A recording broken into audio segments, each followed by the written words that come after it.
Hello বন্ধুরা, আমি একটি নিটিং মেশিনের শ্যাপ খুলতেছি। নিটিং মেশিনটির নাম হলো পোকামা। এই নিটিং মেশিনের শ্যাপটি খুলতেছি এই কারণে, এই শ্যাপের দুটি বেয়ারিং থাকে, দুটি বেয়ারিংই ড্যামেজ হয়ে গেছে।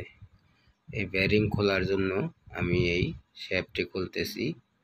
এই শ্যাপটি খোলা আমি আপনাদেরকে দেখাচ্ছি। আপনারা দেখুন, নিটিং মেশিনের শ্যাপ খুলব, বেয়ারিং ড্যামেজ হয়েছে এই কারণে। এটি পিনিয়ম বেল থাকে, এতে পিনিয়মে বেল ঘুরায় মোটরের সাথে শ্যাপের সাথে সংযোগ। আমি সব কিছু দেখাচ্ছি কিভাবে কোনটা থাকে, আপনাদেরও সুবিধার্থে দেখাচ্ছি। চাবি, ভিতরে বেয়ারিং ড্যামেজ হয়ে গেছে, এই বেয়ারিংয়ের নাম্বার সহ আমি আপনাদেরকে ভিডিওতে বলে দিতেছি।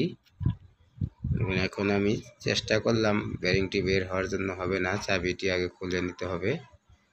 চাবি বের করে তারপরে বেয়ারিং বাইর করব।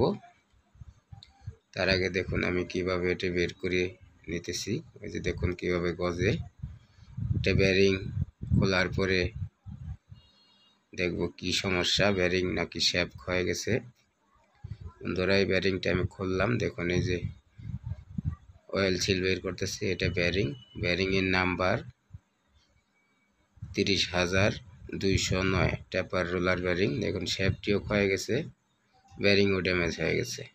30,209 বেয়ারিংয়ের সাইজ।